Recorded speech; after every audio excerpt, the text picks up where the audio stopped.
Bismillahirrahmanirrahim. Assalamualaikum warahmatullahi wabarakatuh. Sahabat Quran, hari ini insya Allah kita akan membahas bagian terakhir dari huruf makhraj tenggorokan, yaitu makhraj adnal halq, yaitu bagian tenggorokan yang paling atas. Ya, dari makhraj tersebut ada dua huruf, yaitu huruf ghain dan huruf kha. Huruf ghain dan huruf kha ini banyak keistimewaannya. Kita cara melafalkan dulu ya bersama-sama. Huruf ghain dulu ya. Gha, ri, ru, al. Ulang lagi ya. Perhatiin yang baik-baik. Gha, ri, ru, al. Ya, huruf ghain ini mungkin huruf yang agak sedikit aneh, tapi kalau kita melafalkannya seperti merasa ada buih-buih gitu di sini, ada getaran. Jadi ketika melafalkan huruf ghain itu nggak boleh misalnya go, itu boleh, itu salah ya. Kita ke huruf kha dulu. Kha ya, huruf kha ini huruf yang lemah, huruf yang lembut, jadi jangan dipaksa ya huruf kha ini.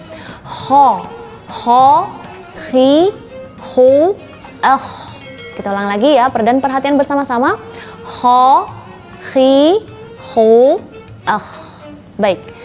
Ketika melafalkan huruf kha, jangan, biasanya ada yang mengatakan huruf kha itu nggak benar kalau nggak ada suara seperti orang ngorok. Nah, itu salah besar ya. Karena huruf kha ini termasuk huruf yang lembut. Kalau kita melafalkan huruf seperti itu, lama-lama kita sakit tenggorokan. Nah, jadi cara melafalnya yang lembut. Kha ya. Ya, kha. Dan tapi jangan sampai kita keliru antara makhraj kha dengan makhraj ha. Karena memang dia berdekatan, tapi ya kha dia agak suara sedikit kasar, tapi jangan sampai terlalu kasar gitu ya, itu salah. Kha. Jadi kha ya. Terus juga ketika melafalkan makhraj kha, jangan sampai hanya suara hurufnya aja tapi makhrajnya nggak kedengaran. Jadi dengan dapat o-nya doang ya, tapi makhraj kha-nya tidak dapat. Jadi kha ya.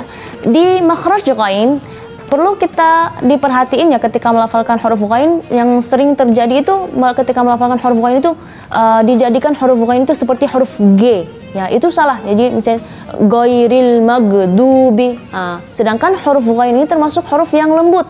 Lembut dari segi mananya? Jadi selama ada suara huruf ghain ketika sukun khususnya, itu suara hurufnya ghainnya ada dengan berhenti. Misalnya maghdubi, enggak maghdubi. Jadi bisa huruf tersebut memiliki sifat yaitu bisa ditarik. Nah, jadi enggak berhenti. Jangan gitu enggak. Jadi bisa ditarik ya. Jadi jadi kalau huruf ghain kita tidak bisa ditarik, berarti makhrajnya salah ya. Jadi jangan itu enggak. Itu dan kita berasa banget di sininya ya. Getarannya di sini kita berasa sekali. Kita ulang lagi ya. Ri, ru, kha, khi, hu, akh. Oke.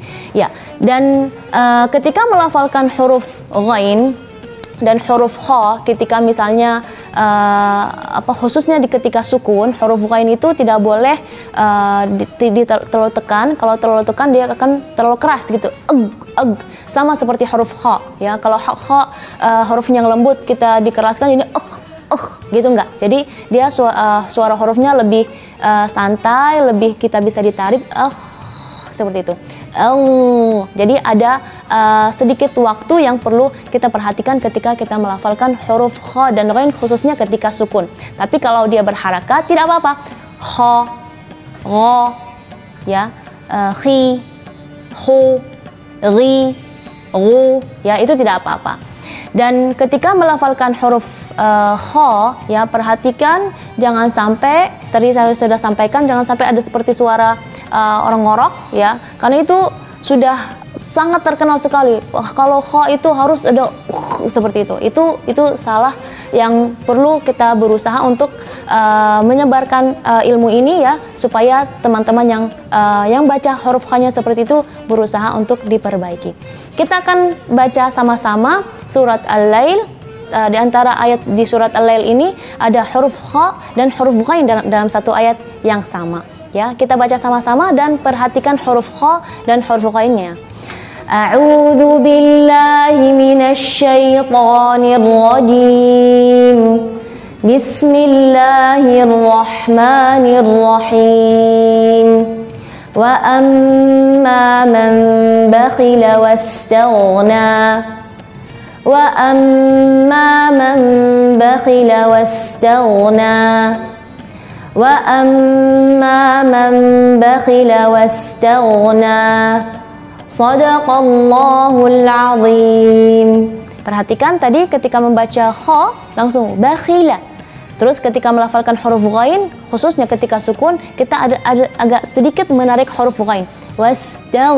Wastaghna, seperti itu. Bagi teman-teman yang mulia, teman-teman Quran yang dirahmati oleh Allah Subhanahu wa taala, ketika kita berusaha untuk mendekatkan diri dengan Al-Quran, yakinlah disitulah perjalanan kita untuk menjadi orang yang terbaik. Karena dalam hadis Rasulullah Sallallahu Alaihi Wasallam bersabda, khairukum man ta'allama al-Qur'ana wa 'allama. Sebaik-baiknya kalian adalah orang-orang yang mau belajar Al-Quran dan mengajarkannya.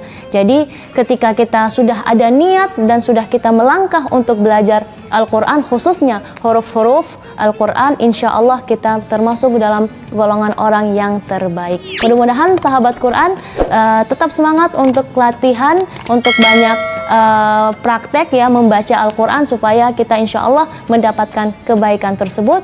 Assalamualaikum warahmatullahi wabarakatuh.